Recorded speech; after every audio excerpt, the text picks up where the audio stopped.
ਗੁਰਸ਼ਰਨ ਸਿੰਘ ਯਾਦਗਾਰੀ ਭਾਸ਼ਣ ਕਮੇਟੀ ਵੱਲੋਂ ਤੁਹਾਨੂੰ ਸਾਰਿਆਂ ਨੂੰ ਇੱਥੇ ਆਉਣ ਦਾ ਤੁਹਾਡਾ ਧੰਨਵਾਦ ਤੇ ਜੀ ਆਇਆਂ ਨੂੰ। ਆਪਣੀ ਕਲਾ ਨਾਲ ਲੋਕ ਹੱਕਾਂ ਲਈ ਜੂਝਣ ਵਾਲੇ ਵਿਲੱਖਣ ਸ਼ਖਸੀਅਤ ਦੇ ਮਾਲਕ ਭਾਜੀ ਗੁਰਸ਼ਰਨ ਸਿੰਘ 27 ਸਤੰਬਰ 2011 ਨੂੰ ਸਦੀਵੀ ਵਿਛੋੜਾ ਦੇ ਗਏ ਸਨ। ਕੈਨੇਡਾ ਵਿੱਚ ਆਪਣੀਆਂ ਕਈ ਫੇਰੀਆਂ ਦੌਰਾਨ ਉਹਨਾਂ ਨੇ ਕੈਨੇਡੀਅਨ ਪੰਜਾਬੀਆਂ ਦੇ ਮਨਾਂ ਵਿੱਚ ਵੀ ਵਿਸ਼ੇਸ਼ ਥਾਂ ਸਥਾਪਿਤ ਕਰ ਲਈ ਸੀ। ਉਹਨਾਂ ਨੂੰ ਪਹਿਲੀ ਵਾਰੀ ਇੱਥੇ ਲਿਆਉਣ ਵਿੱਚ ਇਪਾਨਾ ਜਥੇਬੰਦੀ ਅਤੇ ਡਾਕਟਰ ਹਰੀ ਸ਼ਰਮਾ ਨੇ ਮਹੱਤਵਪੂਰਨ ਯੋਗਦਾਨ ਪਾਇਆ ਸੀ। ਲੋਕ ਹੱਕਾਂ ਦੀ ਰਾਖੀ ਦੀ ਆਪਣੀ ਜ਼ਿੰਮੇਵਾਰੀ ਦਾ ਅਹਿਸਾਸ ਕਰਦਿਆਂ ਹਰੀ ਸ਼ਰਮਾ ਫਾਊਂਡੇਸ਼ਨ ਵੱਲੋਂ ਉਹਨਾਂ ਦੀ ਯਾਦ ਵਿੱਚ ਭਾਸ਼ਣ ਕਰਵਾਉਣ ਦਾ ਫੈਸਲਾ ਕੀਤਾ ਗਿਆ ਸੀ।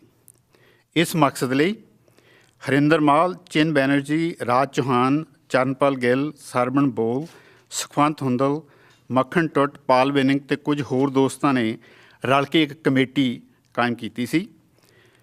ਗੁਰਸ਼ਰਨ ਸਿੰਘ ਯਾਦਗਾਰੀ ਭਾਸ਼ਣ ਲੜੀ ਦਾ ਸਾਡਾ ਇਹ ਚੌਥਾ ਮੌਕਾ ਹੈ। ਪਹਿਲੇ ਭਾਸ਼ਣ ਵਾਸਤੇ ਪ੍ਰੋਫੈਸਰ ਜਗਮੋਹਨ ਸਿੰਘ ਹੋਰਾਂ ਨੂੰ ਬੁਲਾਇਆ ਗਿਆ ਸੀ, ਦੂਜੇ ਵਾਸਤੇ ਨਵਸ਼ਰਨ ਅਤੇ ਅਤੁਲ ਸੂਦ ਹੋਰਾਂ ਨੂੰ, ਅਤੇ ਤੀਜੇ ਭਾਸ਼ਣ ਵਾਸਤੇ ਪੰਜਾਬ ਤੋਂ ਹੀ ਰੰਗਕਰਮੀ ਸੈਮੂਅਲ ਜੌਨ ਇੱਥੇ ਆਏ ਸਨ। ਅਤੇ ਇਸ ਵਾਰ ਇੱਕ ਬਹੁਤ ਹੀ ਵਿਲੱਖਣ ਸ਼ਖਸੀਅਤ ਆਨੰਦ ਤਿਲਤੁੰਬੜੇ ਹੋਰਾਂ ਨੂੰ ਬੁਲਾਇਆ ਗਿਆ ਹੈ, ਜੋ ਅੱਜ ਸਾਡੇ ਨਾਲ ਆਪਣੇ ਵਿਚਾਰ ਸਾਂਝੇ ਕਰਨਗੇ ਅਤੇ ਉਹਨਾਂ ਬਾਰੇ ਹੋਰ ਜਾਣਕਾਰੀ ਅੱਗੇ ਚੱਲ ਕੇ ਡਾਕਟਰ ਚਿੰਨ ਬੈਨਰਜੀ ਦੇਣਗੇ। ਅਤੇ ਇਸ ਵਾਰ ਦਾ ਜਿਹੜਾ ਗੁਰਸ਼ਰਨ ਸਿੰਘ ਯਾਦਗਾਰੀ ਭਾਸ਼ਣ ਹੈ, ਉਹਦੇ ਨਾਲ ਹੀ ਡਾਕਟਰ ਅੰਬੇਦਕਰ ਨੂੰ ਵੀ ਯਾਦ ਕੀਤਾ ਜਾਵੇਗਾ। ਸੋ ਅੱਜ ਦਾ ਜਿਹੜਾ ਇਹ ਭਾਸ਼ਣ ਹੈ, ਇਹ ਗੁਰਸ਼ਰਨ ਸਿੰਘ ਅਤੇ ਡਾਕਟਰ ਅੰਬੇਦਕਰ ਦੀ ਯਾਦ ਨੂੰ ਸਮਰਪਿਤ ਆ। ਅਤੇ ਉਸ ਦੇ ਲਈ ਮੈਂ ਆਪਣੇ ਦੋਸਤ ਜੈ ਵਿਰਦੀ ਹੋਣਾ ਨੂੰ ਕਹਾਂਗਾ ਕਿ ਉਹ ਆ ਕੇ ਸਾਨੂੰ ਇਸ ਬਾਰੇ ਕੁਝ ਹੋਰ ਵਿਸਥਾਰ ਦੱਸਣ। ਅਤੇ ਉਹ ਤੋਂ ਪਹਿਲਾਂ ਇੱਕ ਛੋਟੀ ਜਿਹੀ ਇੱਕ ਦੋ ਅਨਾਊਂਸਮੈਂਟਸ ਹੈ ਜਾਣਕਾਰੀ ਦੀਆਂ। ਰੈਡੀਕਲ ਦੇਸੀ ਵੱਲੋਂ ਗੁਰਪ੍ਰੀਤ ਹੋਣੀ ਸੂਚਨਾ ਦਿੰਦੇ ਆ ਅਤੇ ਉਹ ਚਾਹੁੰਦੇ ਆ ਕਿ ਮੈਂ ਤੁਹਾਨੂੰ ਦੱਸਾਂ, ਕੱਲ੍ਹ ਨੂੰ 3 ਵਜੇ ਹਾਲੈਂਡ ਪਾਰਕ ਵਿੱਚ ਰੈਡੀਕਲ ਦੇਸੀ ਵੱਲੋਂ ਭਾਰਤੀ ਸਰਕਾਰ ਦੇ ਜ਼ਬਰ ਵਿਰੁੱਧ ਇੱਕ ਰੈਲੀ ਕੀਤੀ ਜਾ ਰਹੀ ਆ, ਜਿੱਥੇ ਤੁਹਾਨੂੰ ਸਾਰਿਆਂ ਨੂੰ ਪਹੁੰਚਣ ਦਾ ਲਈ ਕਿਹਾ ਜਾ ਰਿਹਾ। ਅਤੇ ਪਿੱਛੇ ਰੈਡੀਕਲ ਦੇਸੀ ਦੀਆਂ ਕੁਝ ਕਾਪੀਆਂ ਪਈਆਂ, ਤੁਸੀਂ ਉਹ ਵੀ ਲੈ ਸਕਦੇ ਆ। ਸੋ welcome to the Gursharan Singh memorial lecture. The committee that was formed after Gurshan Singh passed away in 2011 has been holding these lectures every second year or so. This is the 4th lecture in that series.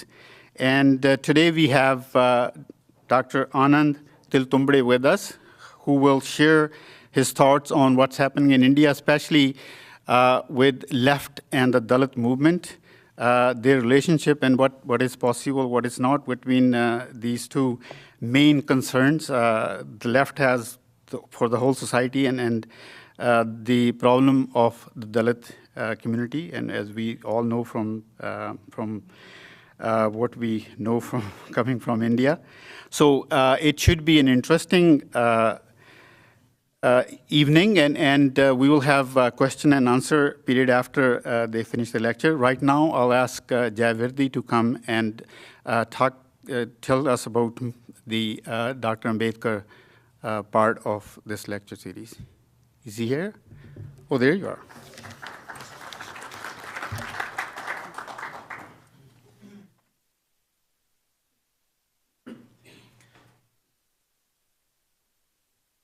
Thank you, Brother Sadhu, and everyone, all the friends who are here. On behalf of Chetna Association of Canada, we'd like to welcome you to these lectures that have been planned in partnership with various organizations. So before I start, let me salute you by remembering Baba Saheb Dr. Ambedkar by saying, Jai Bhim, Jai Bharat, everyone. Chetna Association of Canada was established in 1997, so we have been around for some time. That does not mean the philosophy or the work our group is doing was not happening before. So this is part of the journey, and we joined this journey in 1997. Chetna, as most of you will know, means awareness. So we believe that to create any kind of change, you have to start with creating an awareness. In order to make that transformation happen, we also take the inspiration from the teaching of Dr. Ambedkar, who, in our view, gave 3 mantras. One of those mantras is education, second one is agitation, and third one is organization. So in order to understand the environment we are functioning in, it's important that we educate ourselves, not only in terms of academic sector, but in terms of bringing about the critical thought in us and analyzing the situation as critically as is possible.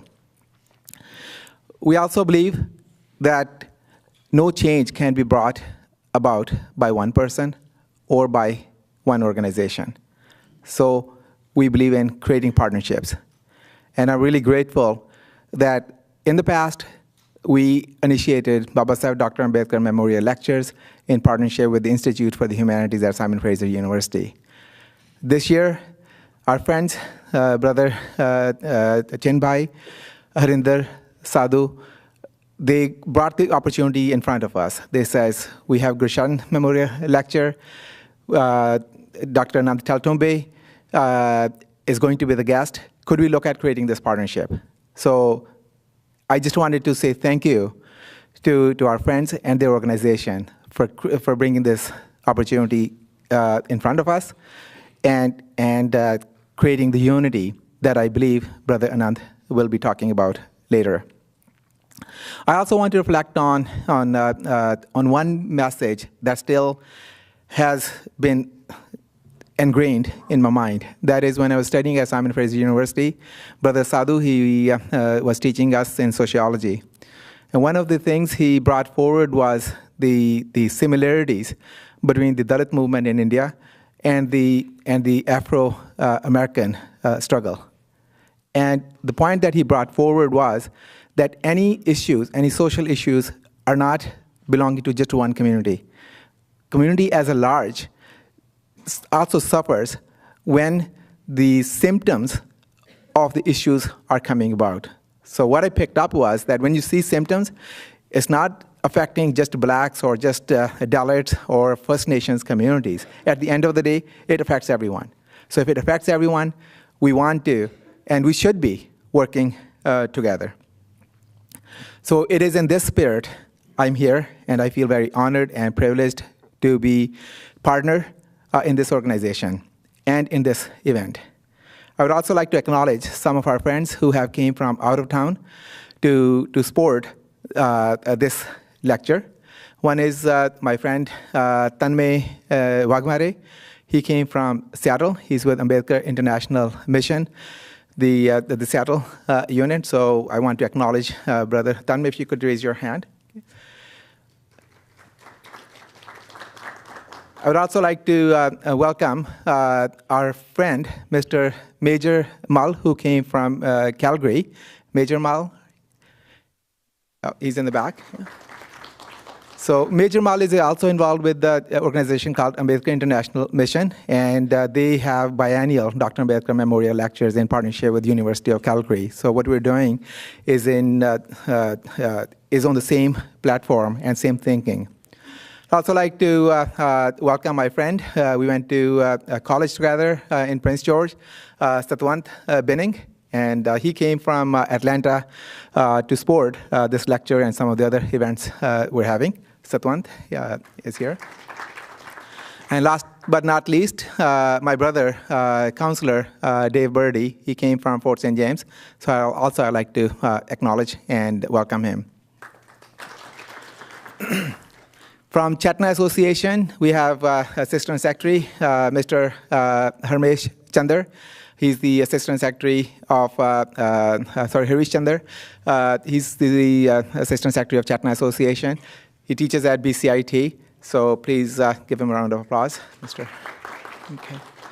So without any further ado, without taking any more time, because I want to listen, I want to learn from Brother Taltumbe. So please join me in thanking the organizers and all the partners for bringing us together. Jai Bhim, Jai Bharat.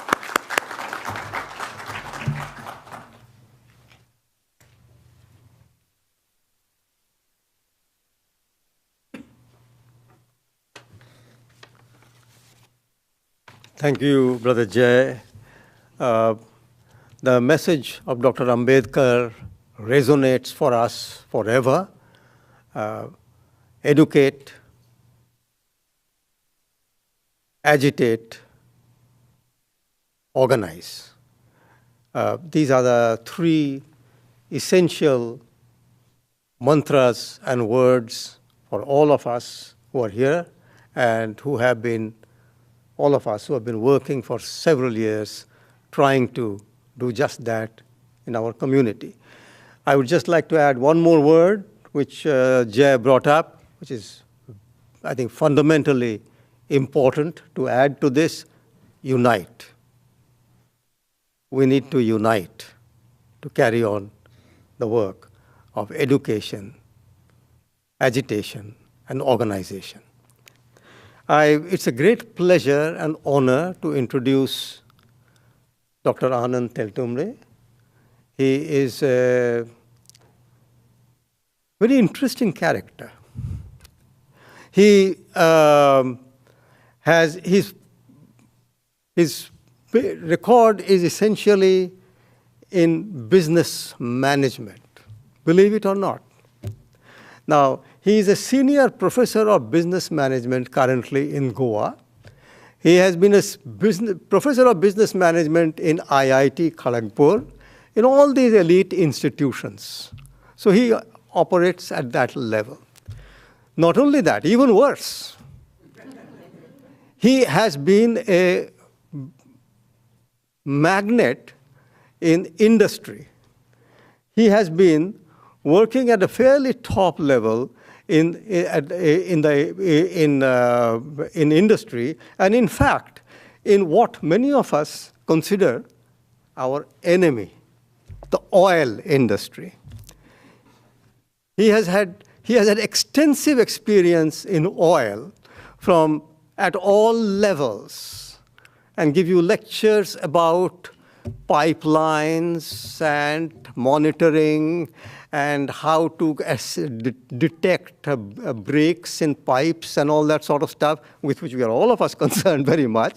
He can give you a lecture on how these things are done and so on. So he has got extensive experience in the oil industry from the bottom to the top. He has been sitting with all these big CEOs, et cetera, and dealing with them. And yet, we have invited him to give us this lecture here. What brings him here? Because he has got a Jekyll and a Hyde side. The other side that he has is the agitate and organize part. He has grown up in a Dalit background. He has worked all his life, from student on, with workers and their struggles. He comes from a family of landless laborers in Vidarbha, in Maharashtra, the area which is notorious and in fact has a record number of farmer suicides. So we talk about farmer suicides and as one of the great symbols of what is going on in India. You may remember P. Sainath. There's a film on him that some of us screened here called Nero's Guests, dealing with farmer suicide, how the Indian elite are the Nero's guests who are feasting while the bodies of the slaves and prisoners are being burnt to illuminate Nero's garden. Now, he comes from that region, and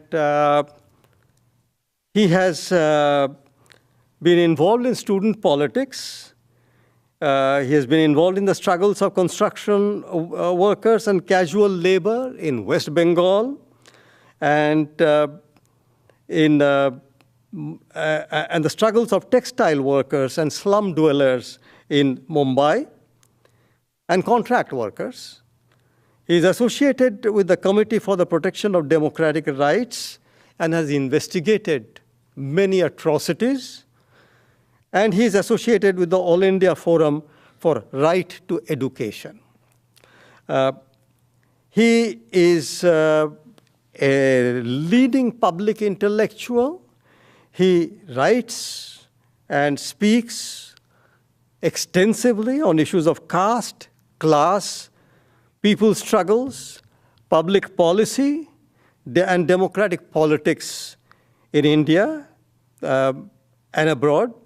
He has written extensively in newspapers, magazines, published pamphlets and booklets to aid the struggling masses.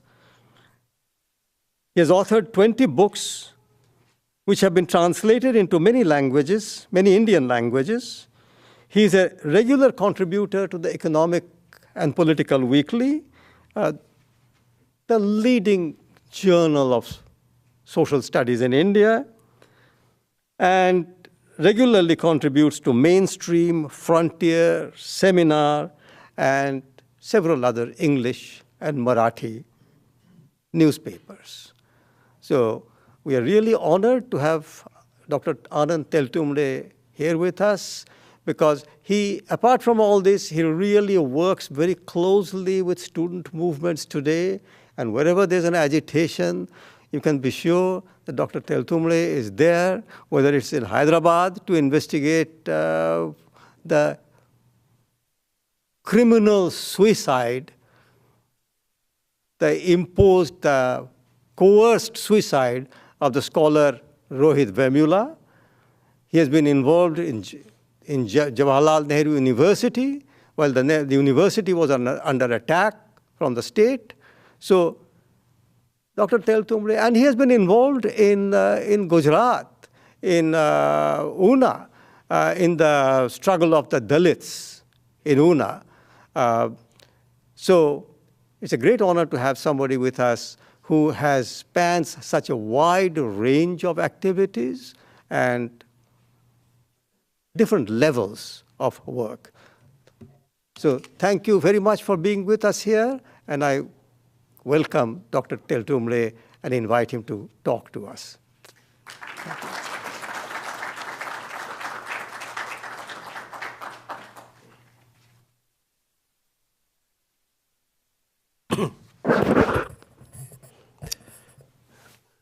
Good afternoon, friends.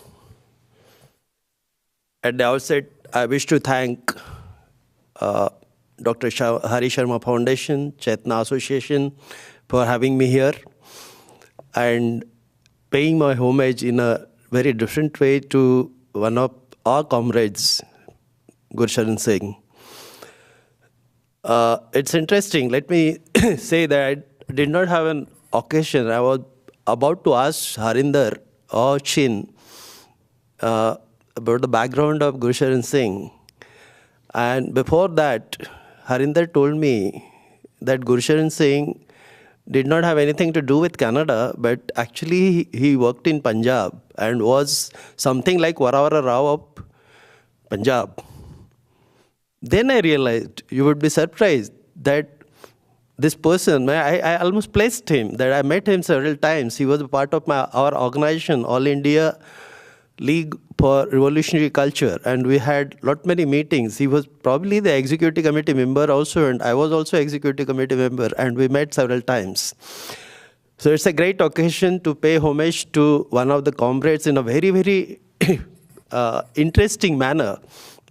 Until I landed up in Canada, I did not know anything that is the same person or something like that, and very pleasantly came to know that he's the same Gursharan Singh. So, so be it. I'm told that we have to vacate the hall at 4 o'clock. Actually, I prepared, as I do, memorial lectures are a very special occasions, and most of my memorial lectures have been published in the booklet forms. So I too wrote a very longish kind of lecture, 26 type pages, but I'm not going to go into that because we'll not have definitely time for that. It's an interesting topic and very, very burning topic in India today. The caste, class, saffron, because all these things are happening in India in a very interesting way. Blue, red, and saffron. So blue is associated with caste, mainly Dalits, mistakenly taken as something like a symbol of their color. Not many people know that blue also was red to start with. So what happened to blue thereafter is a question. Red, all people know, that is identified with communists. And saffron, the newest menace that India is facing, the all working classes are facing in India, as saffron. So this is a very burning topic and could have been discussed in anywhere in India too. So what is the relationship between these three things that we would probably look at? What is the difference? What is the relation between caste and class? This is a $1 million question because a lot of political scientists or Marxists and so-called Dalit scholars, etc., struggle with this. What is the relation between this? And they try to decipher what is class, what is caste, how do they come together, and so on and so forth. To my mind, it's an idiotic duality which has cost us a revolution. And the folly which has been responsible for this duality has been mainly reds. So I would explain in short that part, and then we will go over to the present situation in India. So that would be, I think, appropriate, and that would take us to the time allotted. Caste is a very peculiar institution. There have been social stratification in all ancient societies. But that could be sort of likened to the Varna system, classical Varna system in India, not caste system. Caste is a very peculiar thing. Now, there are plethora of theories about caste also, how they originated and all that thing. We again don't have to go into that. But when I started actually looking at it, these issues seriously, then I had my own theory. Because anything, it is not that somebody comes and writes something and the social institutions or systems actually get into being. That is not the case. There has to be some material reason for such kind of things to have come into being. And that, looking that way, then I actually had my own kinds of theory that the origin of caste system or the actually could be attributed the peculiar natural endowment and rich endowment of this subcontinent. What happened is when the nomadic tribes actually started settling for agriculture, all over the world, they underwent a social change. In India, they did not have to. There was a huge fertile land, everything that is required or ideally spoken about for biotic production was there in Indian subcontinent, and all these nomadic tribes actually settled without undergoing any social formation, change, and they were the caste. Today also, in 21st century, after so many years, if we have something like surnames or some such ways, these are the tribal totems that actually we flaunt. So castes have come into being before, and thereafter the Varna, these Aryans, etc. came in, whosoever they were, actually brought in their Varna system and superimposed that. And that rather induced the sense of hierarchy among castes, because when castes formed or the tribal settled, there was no sense of hierarchy. Later on, these kinds of Varna institutions actually brought in the science of hierarchy. So this is the way of thinking. Now, how these were theorized later on because all agriculture societies have mumbo jumbos, etc., and the priestly class comes into being, and this and that, and they formalized and rigidified the caste system. This is what, according to my understanding, is the origin or development of caste system. Now, this caste system, how it survived so long? Arguably, this is the longest surviving man-made system in the world. There is nothing beyond caste system that survives in the world. So how did it survive? So what happened is, with all kinds of economic, political changes, etc., because many people, this was a very, very fertile land, and people, outside people actually kept on coming. The hordes actually kept on sort of entering India from northern borders, and the changes started coming from north to south. Then it started flowing. In course of time, with all these kinds of mechanisms, the caste system became a life world of the people. This life world of the people actually remained intact, surviving all these kinds of changes that crept in India. It is said that shamanism versus Brahminism, etc., Brahminism being the creed of the Brahmins, the priestly class, all these kinds of things are spoken about. And shamanism, that is true. Shamanism manifested thereafter into something like an institutionalized religion in the form of Jainism and Buddhism. Buddhism had a hegemony of something like 700, 800 years, solid hegemony. But I find that this Buddhism, although ideologically was opposed to Brahminism, it did not make any dent to this life world, and caste survived. Okay? This has the support of many other scholars also. This is my logical formulation, but it has the support of many more scholars, serious scholars, that Buddhism also did not make. The first dent that caste system had was from in a medieval times when the Muslims started actually stabilizing. There was an exodus of sort of the lower caste people who escaped the caste system and became Muslims. That was the first tangible kind of denting that the caste system suffered, a demographic kind of thing. And thereafter, of course, the British colonial system came in, and there lot many changes came in, and being the relatively modern kind of history, we do know what kind of changes. The birth of Dalit movement, etc., could be directly attributed to these kinds of changes. Baba Saheb Ambedkar, who actually dawned on the Dalit horizon, also is a product of this colonial kinds of changes.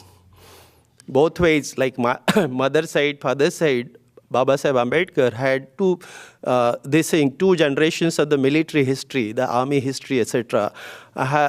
So all these kinds of things have happened. So this is an important background because there are a lot of misconceptions about the caste per se.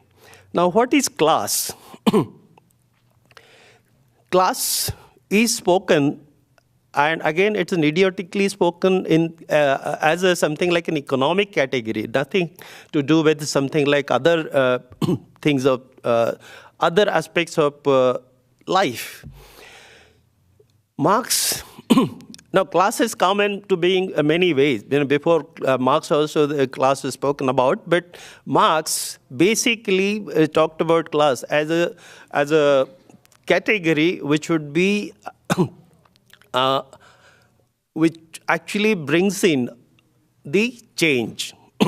Marx formulated, as a young Hegelian, he looked at the world, etc., and he formulated something like, meaning he discovered rather that dialectical materialism was the basic to the change processes anywhere, material, non-material world, anything that this is the principle which actually drives the change. Now he looked at the history and conceived that history, because he was finding out something like a pluses and minuses behind the historical change, and he found out that the classes were the harbinger of change. that there were classes in human society, and they, through their contradiction, they struggled, and when the struggle actually reached the zenith, it transformed into something like a qualitative change. So this way, this was the conception of class. The first time, while he actually studied all through the human evolution, he found that in capitalism, first time, these classes and class struggle comes in the something like a very pristine form. So there would be a major, predominant kinds of classes like bourgeois and proletariat comes into being. It doesn't mean that other classes do not exist, etc., but these are the principal classes in contradiction, and then he prophesied that with this kind of contradiction in the form of class struggle, reaching the zenith would actually usher into socialism. So this is the Marxian formulation. Now how does it relate with the caste?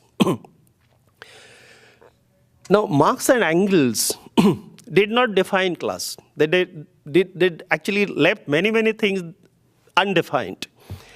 Lenin, who had to translate Marxism into something like revolution, actually defined class. And I would not go into my papers, etc., giving the definition, but it's actually floating on the net as you see. So what does Lenin say? Lenin brings in the relationship, the historical determined relationship between people. He talks about the economic kinds of relationship, the things, etc. If we relate that with what is obtaining in India, you would find that the caste also could be conceived as classes. Because if you think that entire history is entire known history, the history is the history of class struggle, then how could the life world of some people could be kept aside and considered classes? That is the fundamental question that needs to be asked in the context of communism in India. So this is the folly they made. Now how does mistake comes into being? So who were the early Marxists that came into India? Indian Communist Party of India was formally formed in 1925. But there were many groups that had formed into the urban centers in India, which were inspired by the Bolshevik Revolution in 17. And these people typically belonged to high caste and a middle class kind of English educated people who got inspiration and who were getting the feed from the smuggled literature from Russia and Britain. So these people thought, it was something like a borrowed understanding or something like a secondary literature on which they were read, and they thought that looking at India, because they did not have a direct interface with the caste also because they were the urban-centric people. So that experiential kinds of feeling also was absent. And then they thought that these kinds of things do exist because anybody in India cannot escape knowing caste. So that is not that they did not know of caste, etc., but they thought that all these kinds of things are cultural, religious, all kinds of, and it belongs to superstructure. Marx had uttered, there was initially Marx did speak about these kinds of things, but then Marx had actually explained, in German ideology and thereafter the critique of this. Anyway, so Marx gave it like a metaphor called base and superstructure. There are certain things, the base actually is the economic base, and there over that base, there develops the superstructure, which is a legal, religious, social, etc., cultural superstructure. And these communists actually relegated the caste system to the superstructure. So all of you know that in 20s, typically all these movements were born in communist movement, Dalit movement, formal Dalit movement, because at the dawn of century, again, it's not necessarily that 20s only the Dalit movement is born, but it goes back a little before. But all these people, all these movements like communist movement, Dalit movement, and the Hindutva movement, all were born in 20s. So when Baba Saheb Ambedkar started and took up the caste issue as the foremost kind of problem in India, communists almost ridiculed him. Because according to this formulation, like this was a superstructural struggle. Without changing the base, how could the superstructure be fought against? That was their ideological position. So in Bombay communists that Ambedkar primarily confronted, basically had something like a ridiculing attitude towards this entire Dalit movement or Ambedkar's movement. Now, a little bit about Ambedkar. Now, Ambedkar was no Marxist. Okay, when he landed up in Colombia, etc., it was a horizon opened up for him, that it was something first time he was seeing that sans caste kind of atmosphere, and was quite impressed.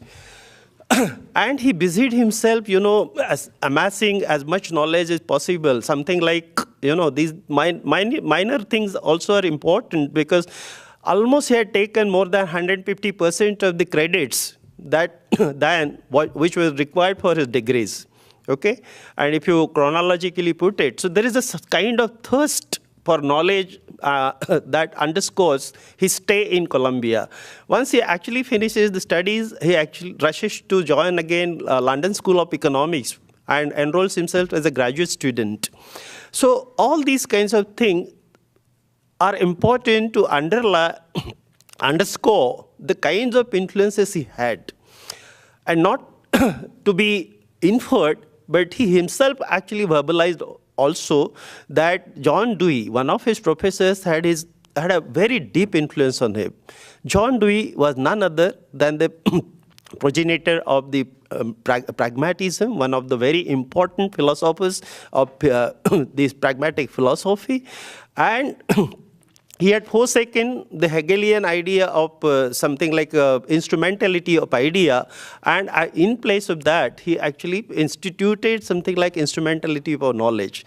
That if the enlightened class, it actually comes through the education, an enlightened class could really bring about or lead the society to change, that kinds of ideas.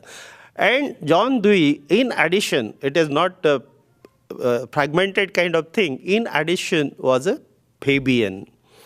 There was a Fabian movement that actually came into being in England, and there was a parallel kind of stream that was in America, and he was the president of it until he died. So this was the profile, and this was the influence of Ambedkar. So Ambedkar was no Marxist, but he was deeply concerned about the goals, and he was marking it that the goals of emancipation that Marx had is very similar to all these things. Now, the first of the essay that gets published by Ambedkar, the first essay that he writes as a student in 1916 in Colombia, and almost the last lecture that he delivers in Kathmandu, Buddha and Karl Marx, both actually are to be marked. And in between, there is a lot of references, etc., about the caste or the pluses and minuses about the communism and Marxism and so on and so forth. So if you mark this kind of bracketing essays, like caste, where he defines that class is nothing but the enclosed classes, okay?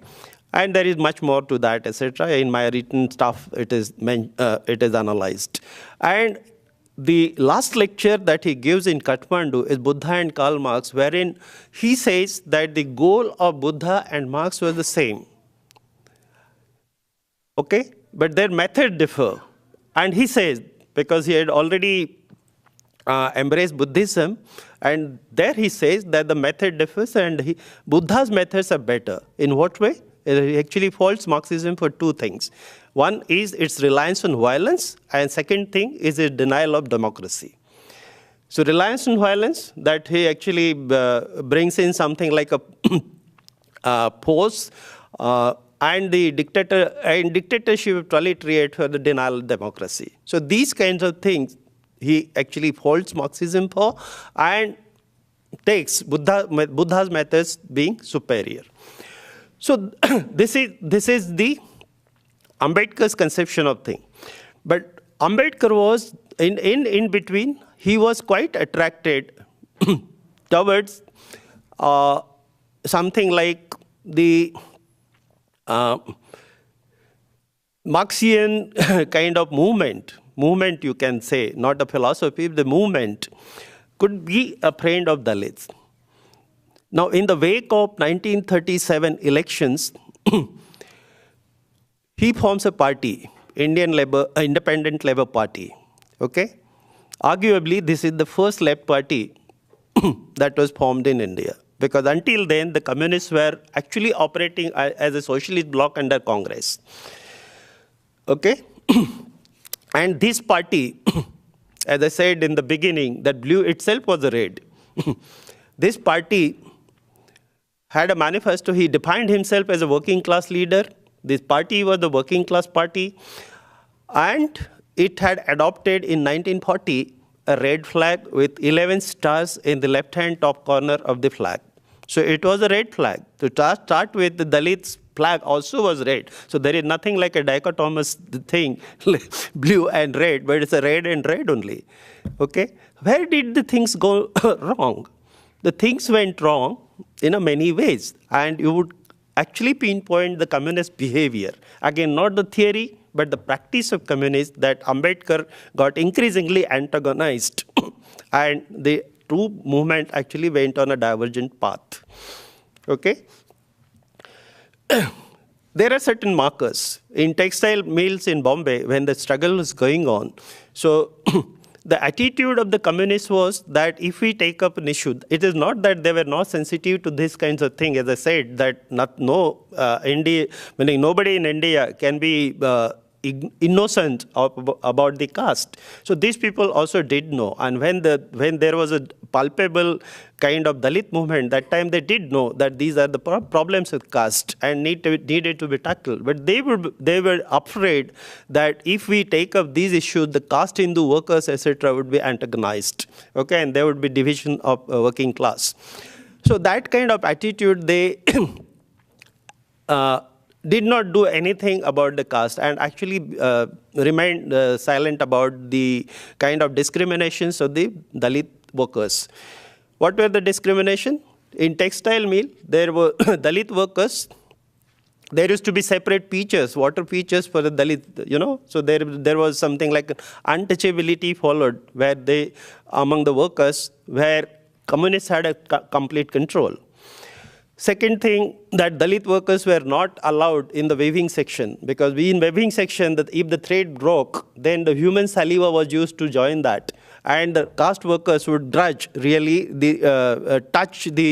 kind of thread joined with the Dalit saliva.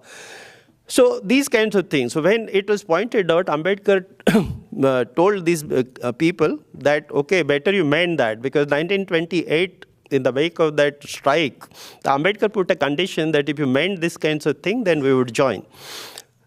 These people still did not do anything, and 1929, really Ambedkar had to pull out Dalit workers, and he broke the strike. So this kind of thing, and later on that some way it was patched up and all.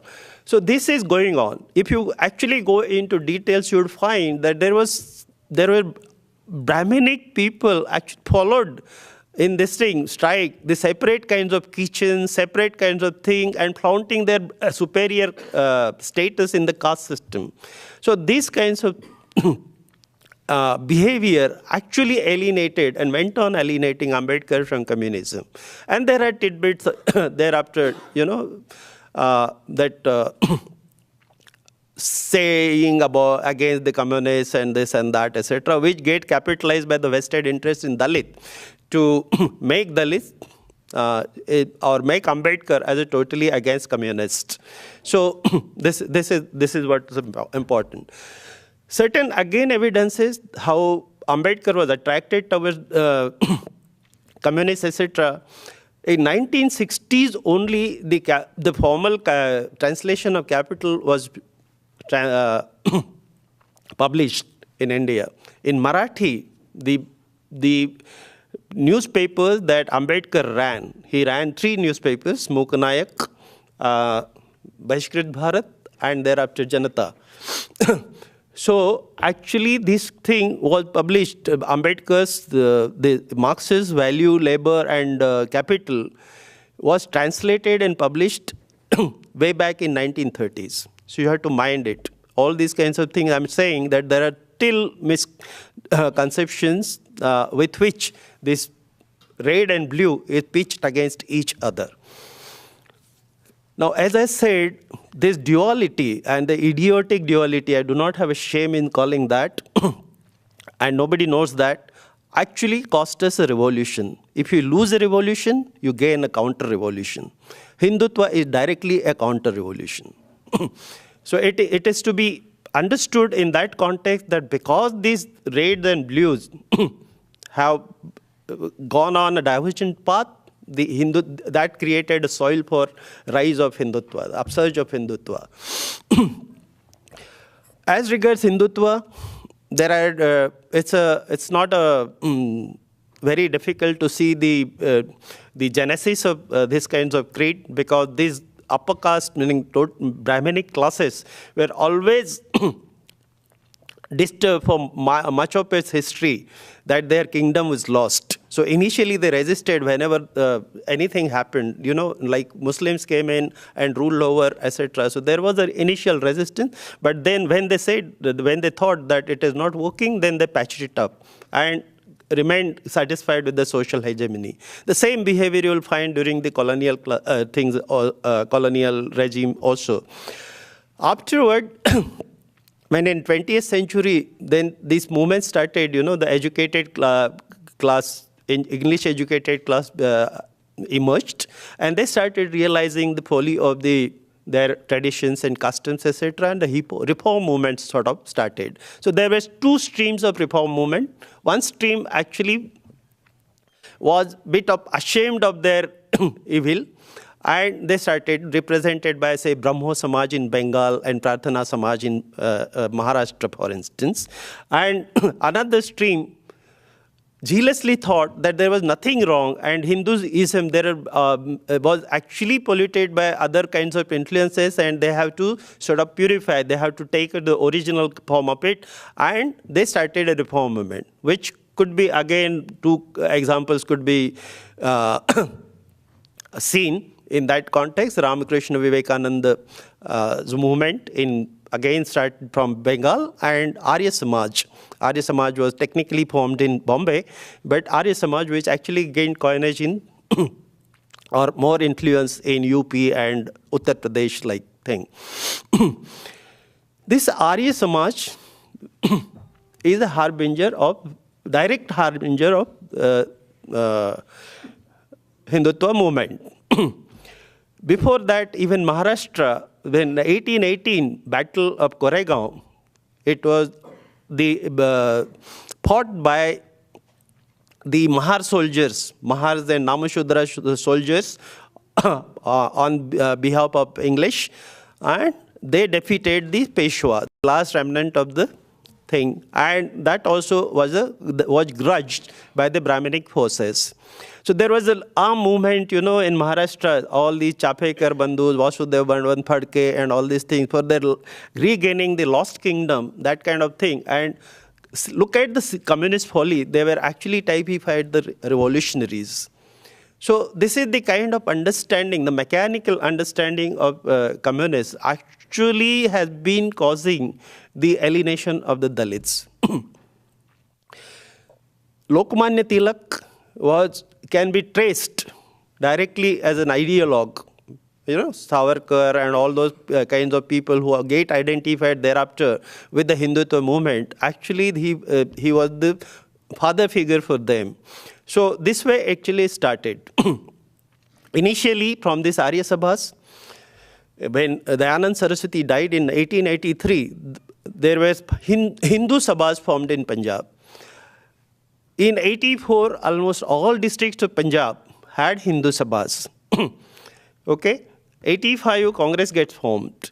And it is in history, mainstream history, it is recorded that Hindu Mahasabha's foundation was in response to the formation of the Muslim in 1906. It is not. The Hindu Mahasabha had already formed in the form of this thing. It was formalized in 1915. Hindu Mahasabha, speaking for Hindus, actually did not work because British acknowledged the Congress to be the representative of the Hindus, okay, as against Muslims. 1909, Morley Minto reforms came.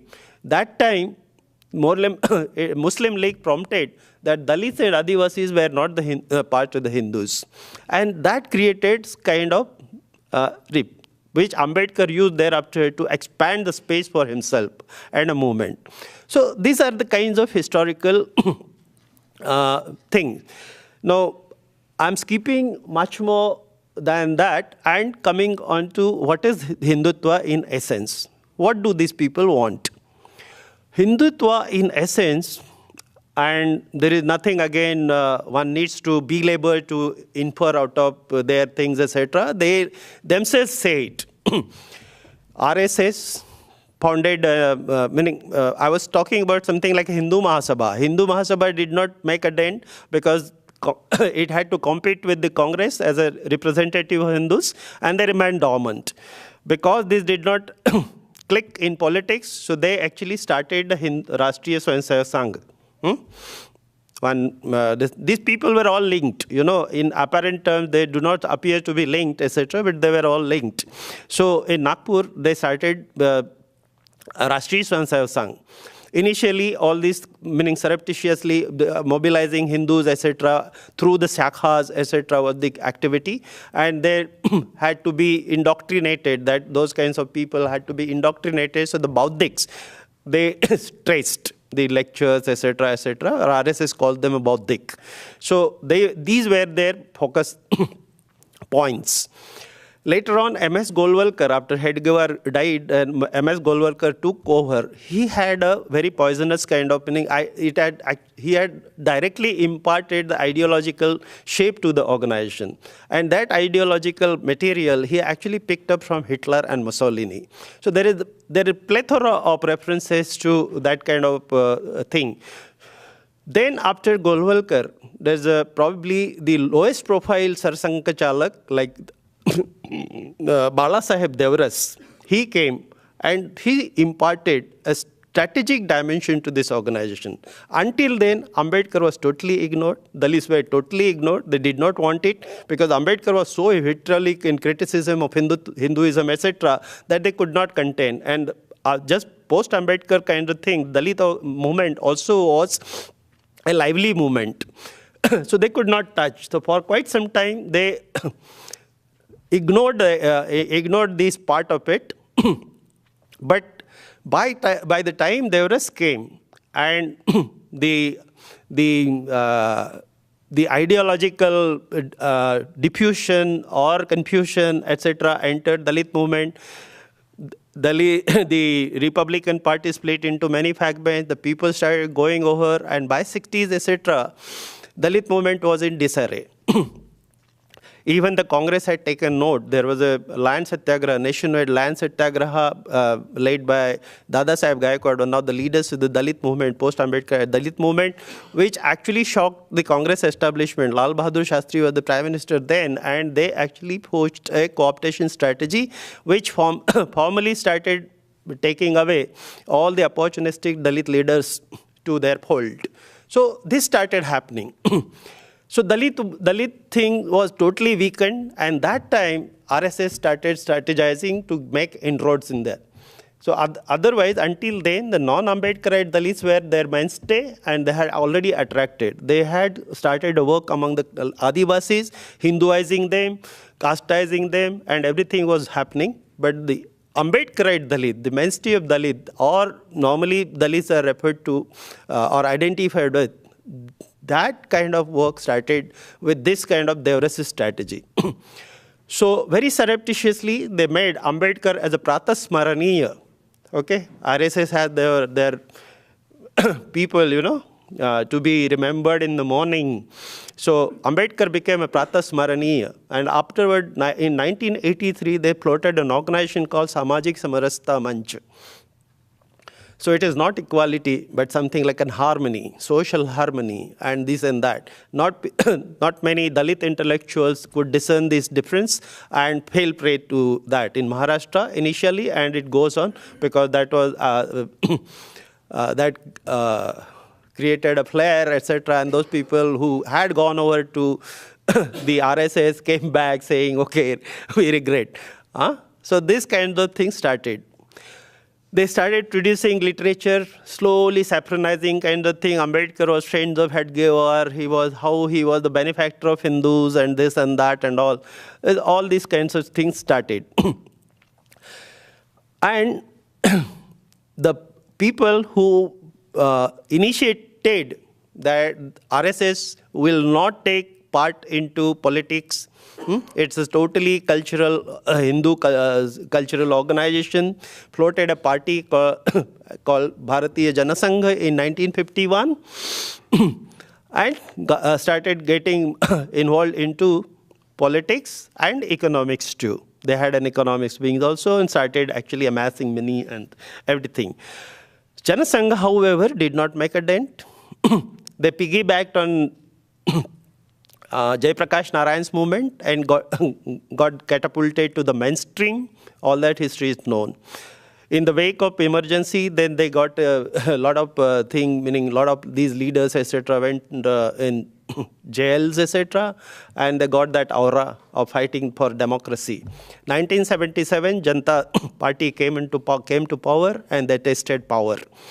And then again, on a dual membership issue, the Janata Party was broken. Then they formed today's avatar, Bharatiya Janata Party, and again they actually remained kind of a marginal force in politics. What happens is that thereafter, after assassination of Indira Gandhi, Rajiv Gandhi comes, and his political navet actually plays out and becomes handy for these Hindutva forces to grab political power.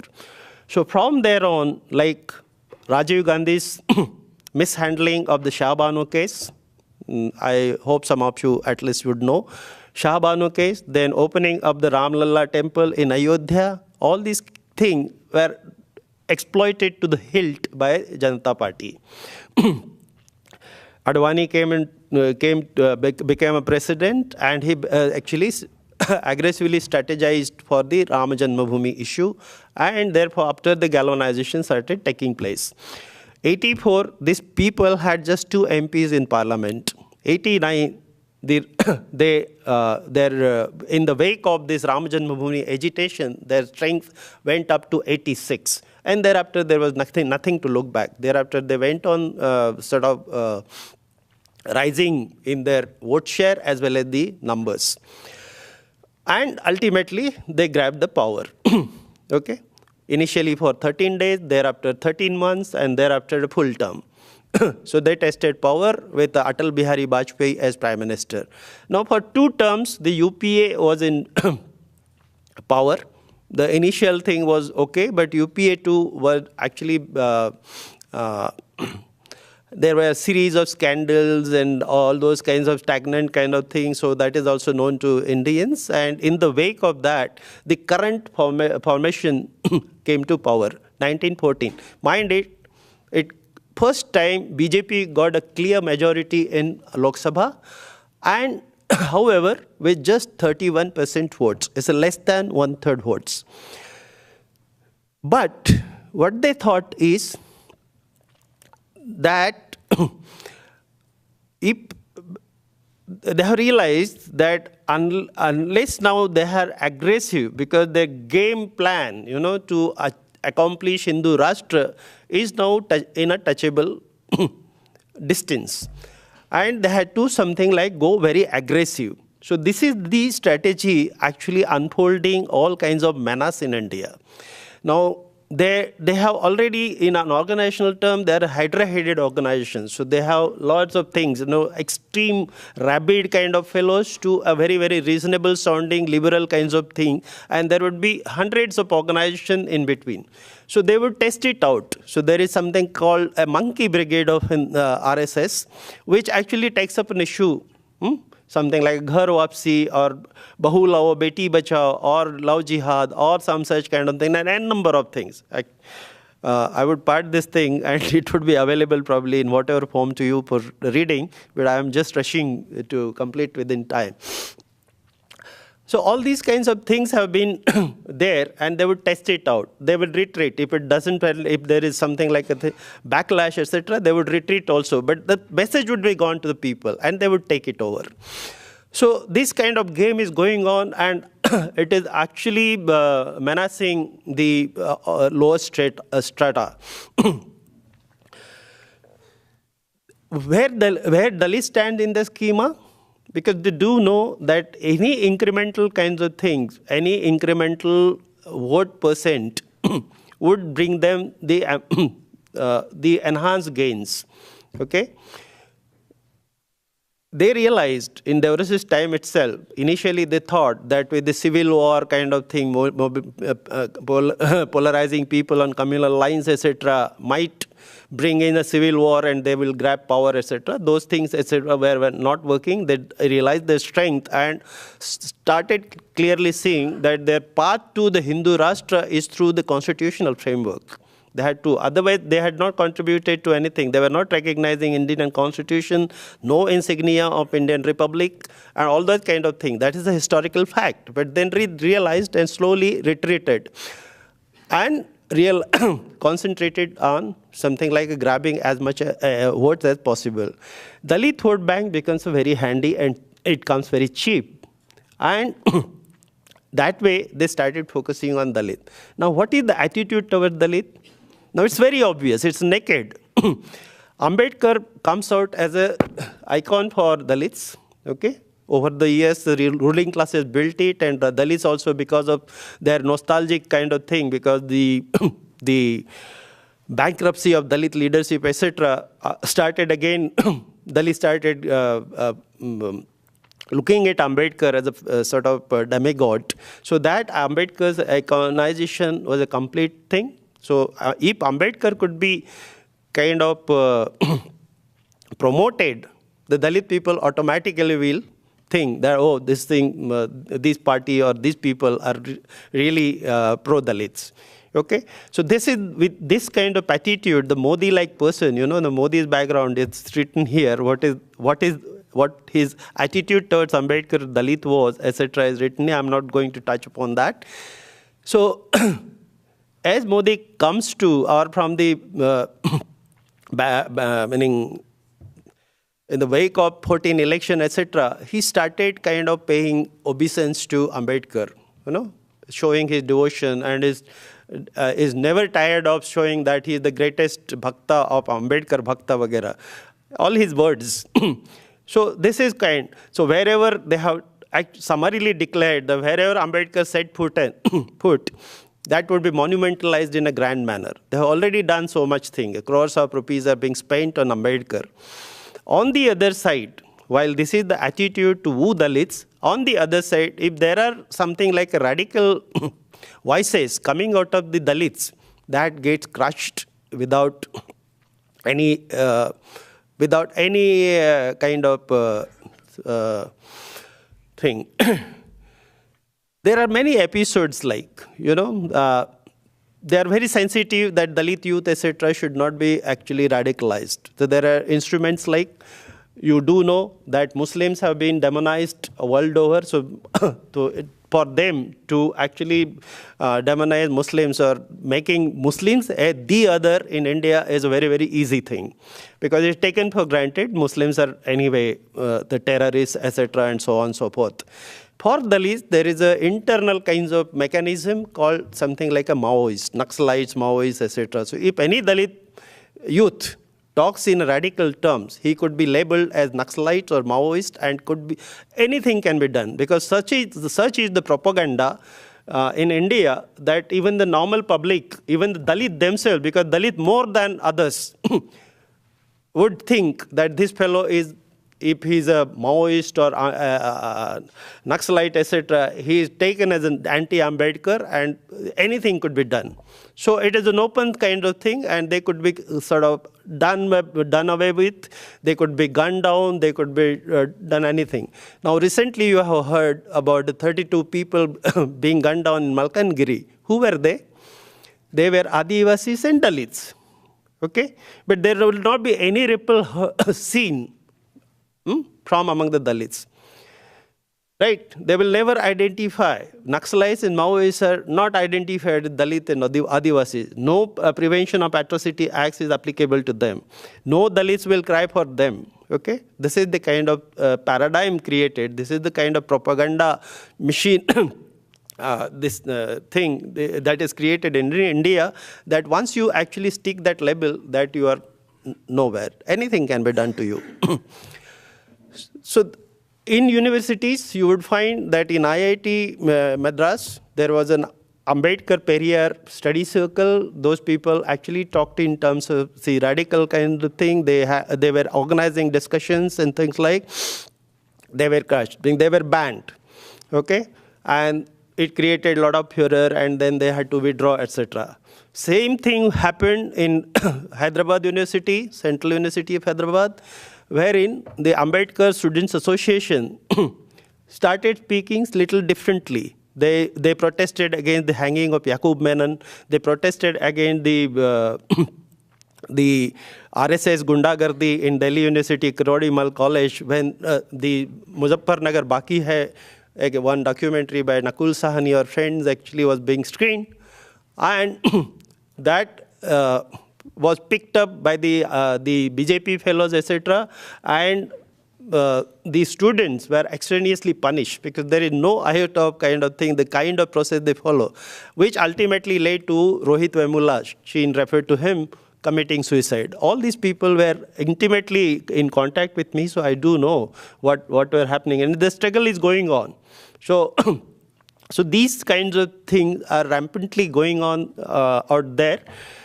The unfortunate part of it is that Dalit movement actually is taking increasingly the identitarian kind of thing. There's some way to be attributed to neoliberal kind of ideology, but much of it is actually getting sort of engineered by the ruling classes, and these people have been falling prey. Not only now caste, Ambedkar's font kind of Dalit no more remains intact. It actually goes to Mala Madiga and subcaste kinds of politics. They do not identify that way. So as an antidote, we thought that we would create something like the anti-BJP or anti-ABVP kind of formation among the campuses, which did not happen so far. So in JNU, BAPSA came into being with a caste identities, and it was actually, meaning I was being consulted by the leftist student group, etc., and told them in a specific term that come what may, but you do not let them actually go on their own. Let them contest the elections, you support it. But these people said that they would not actually talk to them. So what do you do? So this is the kind of thing, unfortunately, coming in among the Dalits. But all the same, there are, it's the last thing, I think, I just would take 5 minutes and would end. What can be done? Things are very depressing if you just objectively describe them, the way things are going on in India. What could be done? Now, there are a lot of things that are happening. Communist parties, Parliamentary Communist Party, for last couple of decades, they have realized that without inroads among Dalits, etc., they do not have future. Both the movements are totally marginalized, almost decimated. It stands like that. The communist parties, they have floated, like CPM to note, They have floated a separate Dalit organization to work among Dalits, etc.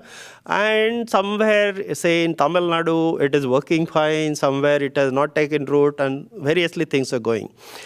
So, problem is that do you float at this juncture really a separate department to ensconce your Dalit comrades there and work for Dalits, or realize that it has to be taken in an integrated manner?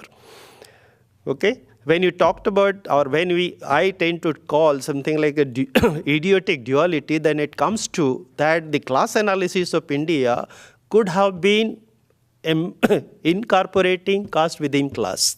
Okay? There is nothing like the class struggle itself becomes the umbrella struggle. There is an umbrella format of the struggle. The caste struggle, anti-caste struggle would essentially be part of that. Because unless these kinds of issues are settled, the class formation would not come into being. Now, it is not that, it's not talked in puritanical term that castes are ironed out and the class emerges and all that kind of thing. But this realization should have been there in 20s, 100 years back, and at least get reflected now. So that reflection is still not there. When it comes to this Marxian metaphor of base and superstructure, these people still keep swearing on that. Okay? When they are actually driven to, they again will do not find a fault with that. So these kinds of attitudes actually are the hurdles, ideological hurdles behind striking a unity of this. There are a ray of hopes. The youngsters among Dalits, etc., who are facing dark future, they do realize that this is the necessity of time and they have to come together, strike a sort of friendship.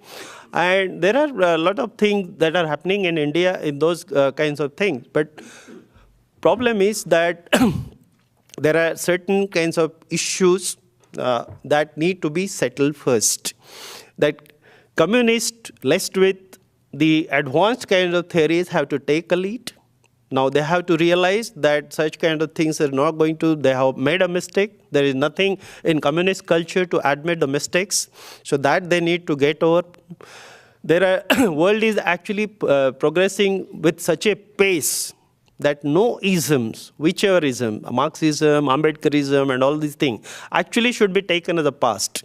They could be back in, the kind of vision that all these great people have given, that stands. But in methodological terms, probably no ism is going to work for the world.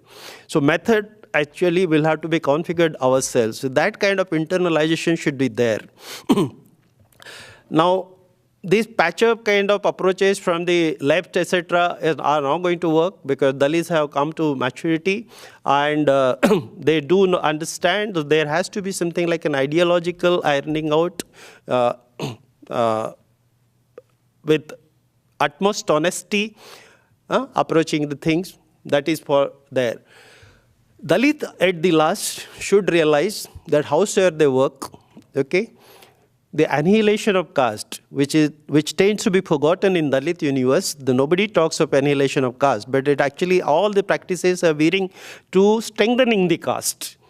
So this is an unfortunate development, but if actually one goes back to Ambedkar's dictum, then annihilation of caste is not possible unless the larger amount of working classes actually own up the issue. So without revolution, I can say, and I've been saying, that without annihilation, there is no annihilation of caste. And without annihilation of caste, there is no Indian revolution. I will stop here. Thank you.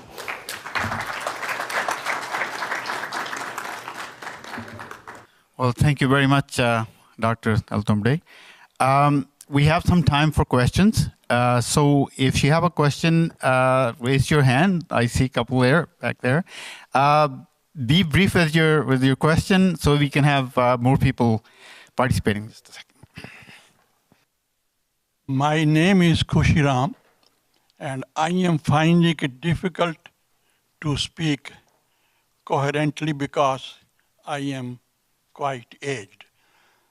But I want to make a small contribution. First of all, I wonder at the knowledge and the experience our learned speaker has shown in his lecture. Now, I want to make a few comments about this class versus caste and the Dalit movement versus the communist movement.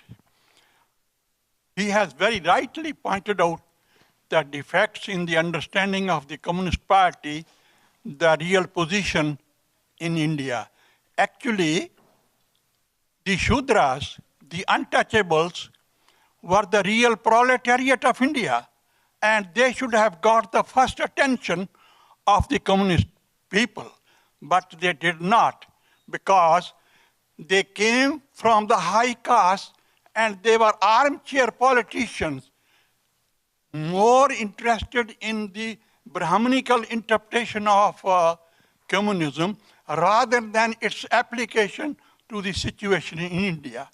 If they had started taking interest in the struggle of the poor people, they would have learned much that caste is such an important factor in this, and they would have progressed. Anyway, they made a mistake. But I want to point out one more thing. Our learned speaker has said that they are learning, they have learned. I feel they have not. And I want to give you one example. In Andhra, there is one lady called, her name is Nayakamma, if I remember it. She wrote a book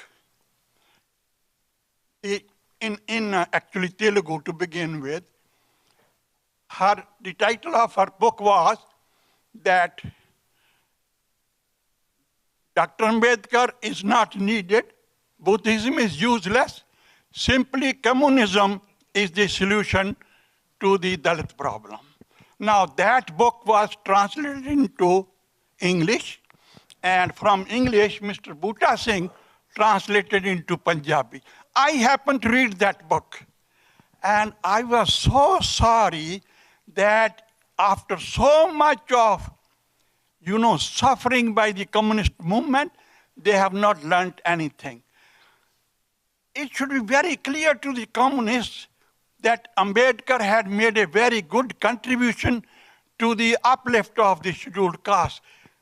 The awakening of them, he has become almost a prophet to them. He is a prophet for the future, for the whole of India, but in particular, he is a prophet of the Dalits. If anybody criticizes Ambedkar and his contribution to the Dalit cause, he can never accept friendship from these people. And I am very sorry that that lady has not been reprimanded and no thesis has been written against that. It means that that policy continues. I wonder why the communists did not attack the Hindus, the Muslim religion, why they took to attack Buddhism, which according to me, in one particular form, their identity, their cultural awakening, their independent thought is a must in the Indian context. The Dalits cannot move out of their drudgery unless they give up Hinduism, and that is the easiest alternative found out by Dr. Ambedkar. Anybody who says that Buddhism is wrong for the scheduled caste or the Dalits is an enemy of the Dalits. This is, I say, and the earlier the communists come to realize all these things. Now look, in the last Republic Day parade, the government put up the statue of Dr. Ambedkar.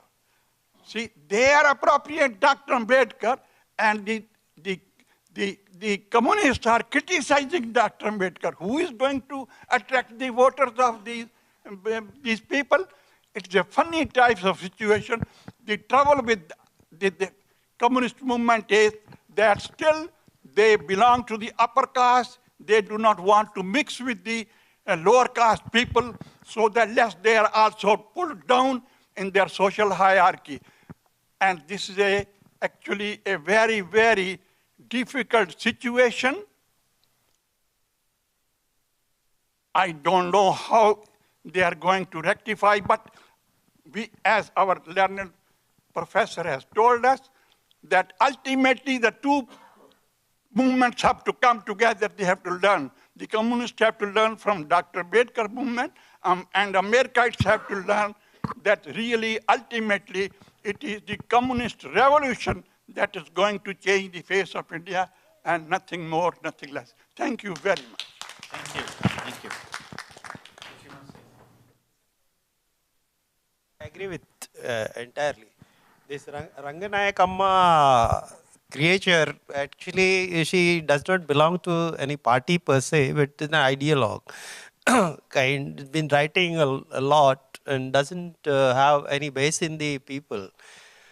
So you rightly said that and I also referred the same thing, that when it comes to very much at the ideological level, then they reflect the similar kind of rigid attitude. Okay, so that is not going to work, and earliest they realize it, better it is.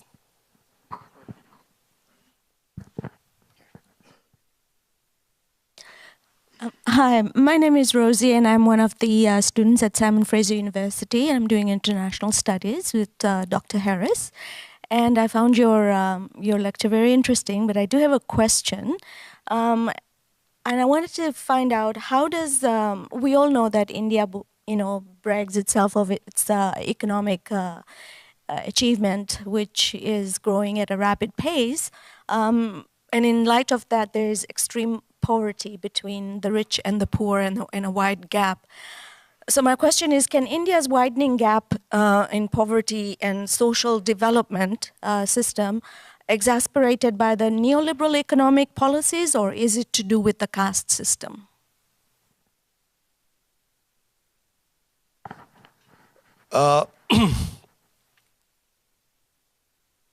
Neoliberalism in India actually resonates with Hindutva and therefore the caste system. That resonance, now it would take time. So it's a resonance of that. The evils are spoken about, that in neoliberalism, the fundamental creeds actually have researched all over the world, fundamentalist tendencies, etc., have researched in the world. But in India, it actually creates a resonance of kind. So economic thing is definitely due to neoliberalism. It's a neoliberal economy that is there in India.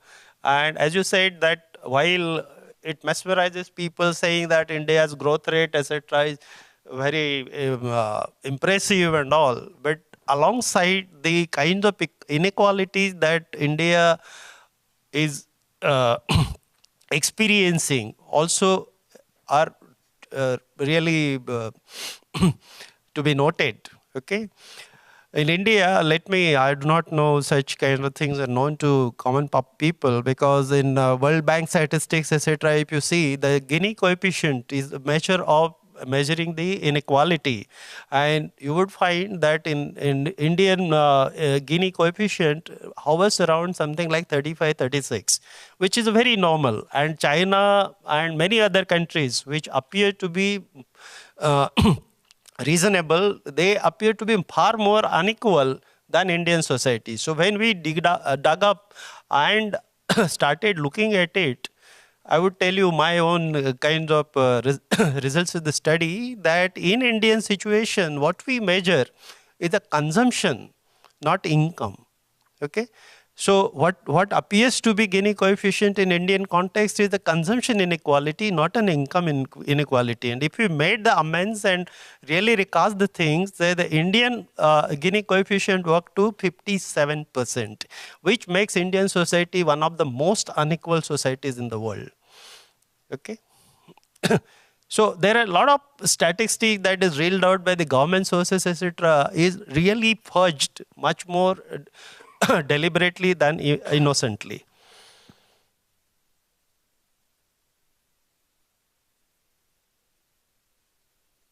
No, you cannot identify caste as such, that is actually accentuating the inequalities, etc. As I said, the word is resonating. So neoliberalism also is elitist, caste also is elitist. So all these kinds of things, it is against the lowest strata of people, and it tends to sort of make this inequality, the distance between two, widen. So that is the phenomenon.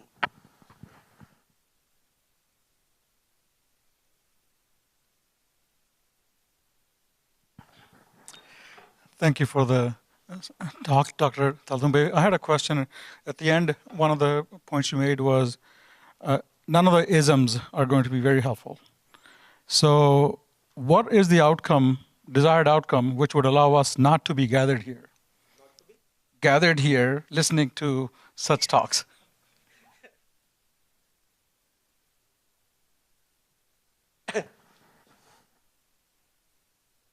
So that perhaps I have said it for the futuristic movements. No, all these kinds of isms. When I said that, it does not mean that they have to be discarded.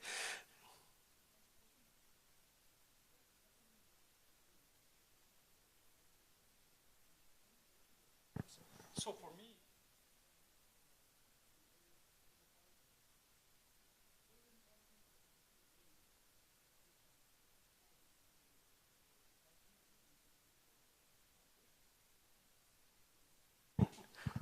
as human beings, we're selfish. At the same time, we have to be collaborative.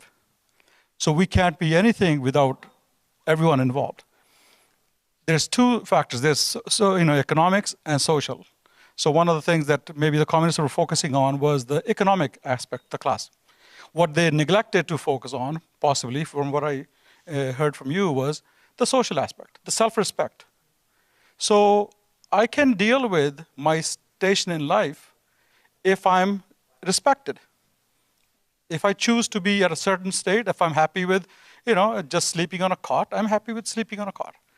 If I want to go fly around in a jet, then I do whatever I do to struggle, which is what the communists never took into account, which is why everything became the lowest common denominator.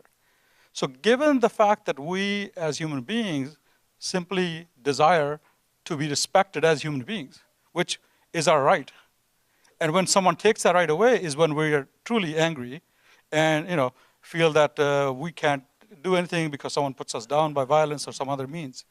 So where do we go from here? Because the struggles of the people who are here or in India who have benefited from the positive law changes over the years are not the same. Their station in life economically is different than the people who haven't.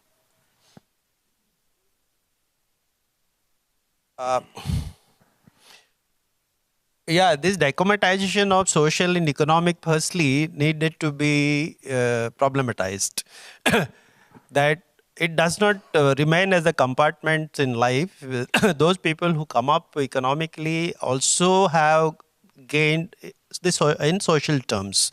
Okay, in caste context, certainly it does not cannot be simplistically spoken like that, unfortunately, and that is our context. So. But it stays, as I said, like the communists have not paid attention and mistakenly focused on just economic. Actually, it was not supposed to be so. In the original formulation of Marx, etc., it is not that the classes actually refer to the economic aspects. It needed to be taken. If the classes are to be conceived in the concrete situation. So as regards where do we go from here?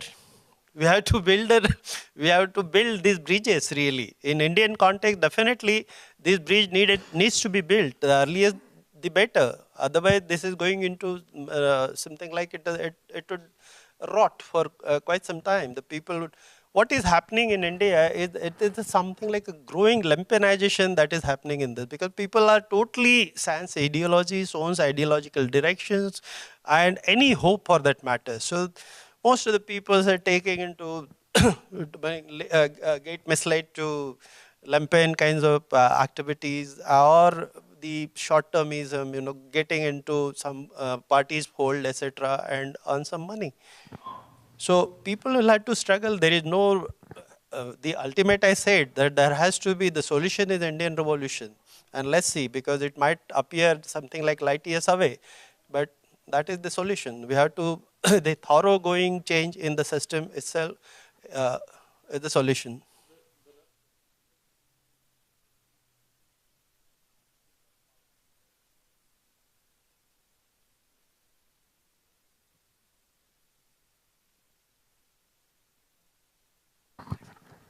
Um, uh, you said Islam was the first religious ideology that made some dent in casteism. If you look at history in India, I'm just, as your opinion, what you think about effect of Sikhism in North India in that sense? Specifically, do you just see that as a manifestation of being in Punjab and therefore affected by Islam, or do you see it as a reform movement and as an egalitarian project? Is it a total failure in your sense, in your opinion? Yeah, Sikhism. Yeah. Okay. I think we'll accumulate the questions and then maybe I might have to say something or not. Well, like my sister Rosie here, we are diasporic Indians from East Africa. So our view of India is from outside. So recently, at the rise of the Aam Aadmi Party, I thought maybe that there was some sort of a coming together of something that can be coming together as an opposition to the BJP and so on. What are your thoughts on something like that or something else that could be a uniting force? मुझे sir पूछना है कि आपने explain किया historically CPI का जो role है दलित movement को लेके, I am agree with you, but मतलब उसके बाद आपने जो भी सारा एक्सप्लेन किया कि लास्ट में जो मतलब दलित मूवमेंट का जो मतलब या कास्ट का एनिहिलेशन होना है वो रेवोल्यूशन के जरिए ही होना है। मुझे आपकी राय जाननी है 1980 के बाद जो मतलब इंडिया के अंदर left movement, not parliamentary left, मैं स्पेसिफिकली पॉइंट आउट करना चाहूँगी, जो माओइस्ट मूवमेंट का स्टैंड है, आइडियोलॉजिकल स्टैंड है, उसके बारे में आपका क्या कहना है?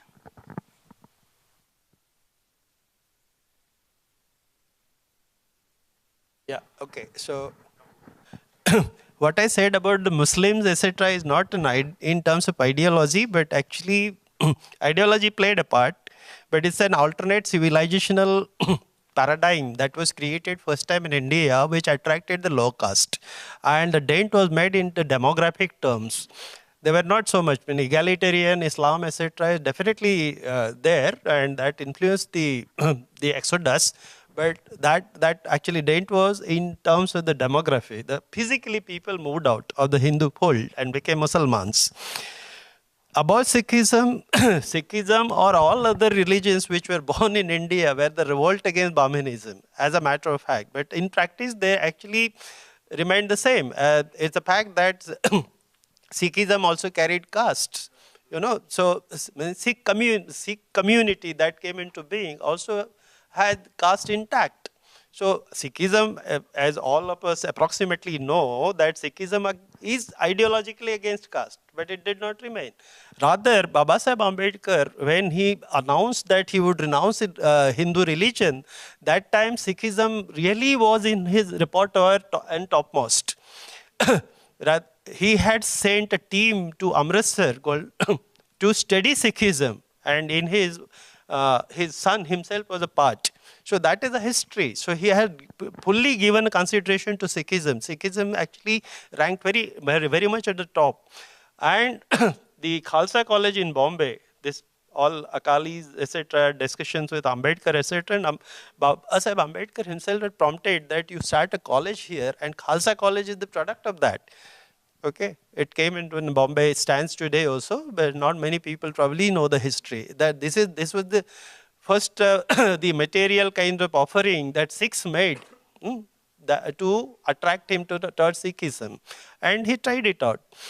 Now, Aam Admi Party is an electoral kind of experiment, not to be read so much about. Okay, so these people came and piggybacked on the corruption and Lokpal bill and so on and so forth. That's the history, etc. But the way these people have been conducting themselves, okay, is a problematic. I do know some of the characters, main characters personally. So the way they reflect, they probably no better than Modi if they come to power. Rather, Aam Admi Party is slated to come to power in my state. Now, currently, I'm in Goa. So Goa, their opinion polls, etc., ranking them to the top, much ahead of BJP. So that might happen. Maybe in Punjab also they can make a big dent. I don't know, but not to be hoped. Nothing, no parliamentary party in India actually can go any long distance so far as emancipation of people are concerned. And we are actually talking that language. Ideological stand, Maoist movement, etc. And see, Maoist movement, I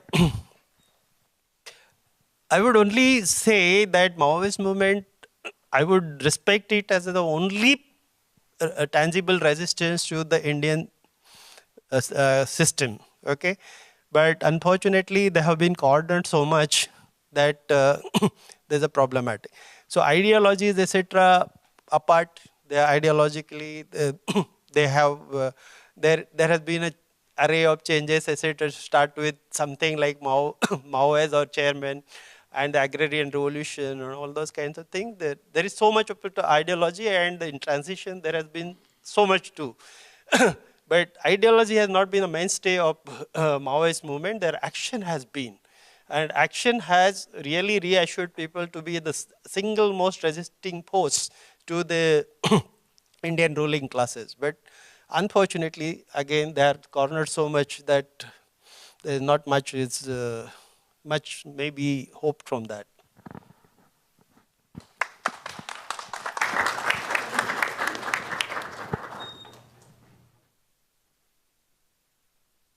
Thank you, Dr. Teltumre, for a very, very stimulating talk, and thank you all for coming. I found your talk indeed very thought-provoking. It gives us a lot of material to take home and think about. Fundamentally, most importantly, I think the point you begin with, which is that the dichotomy of class and caste is a false one in India, and we have to recognize that the two are not indeed dichotomous, but the two have to be understood as integrally related to each other in India. That is a profound point, and I think we really have to think about it a great deal. I think the second point that I found really impressive and thought-provoking was that, that there has been a persistence of caste. Far from the annihilation of caste that Ambedkar profoundly and rightly talked about, there has been a persistence of caste, and in the communist movement, and that persistence of caste is really the basic reason why the revolution in India has not come. Though the conditions for revolution have been ripe, though the movement has been strong, though there have been several attempts at revolution, revolution has not come because of the persistence of caste. The third point I think that I found really impressive, and that makes me think, and I have to think a great deal about it, is the iconization. The iconization of Marx on the left and the iconization of Ambedkar among the Dalits. Profound thinkers give us much to think about and to translate their thought into our life through practice. Instead of that, when we iconize these thinkers, we fixate their thought, we do not translate it into practice, we do not put it into the dynamics of life, into the concrete practicalities dynamic of life, but we make formulas out of their life glorify their images and worship formulas. By that, we miss life. And we become victims. I think this was a profound point. I really need to think about this. I think we all need to think about this. And iconization as the instrument of our own oppression. Through iconization, it's not only appropriation, somebody else can appropriate our icons, but we create our own oppression through iconization. And the last and the equally profound point, possibly the ultimate point that you make, is the necessity of understanding the process in which we are, and not get caught up in the ism, not get caught up in fixated ideas, but to understand that isms, those ideologies, those principles are guides, and we've got to examine them against concrete conditions which are never stable, never static. They're always dynamic, they're always changing. And therefore, our practice, which is what really matters, this practice has to be based on a constant critique of our own practice and the ideas by which we act. And without this reflection, without this critique, we are stuck in a static rut. What we need to do, therefore, is to examine ourselves, examine our practice continuously. And this practice is dynamic. And therefore, we've got to break out of the isms and think of practice. I think we have a lot to think about. Thank you. Thank you.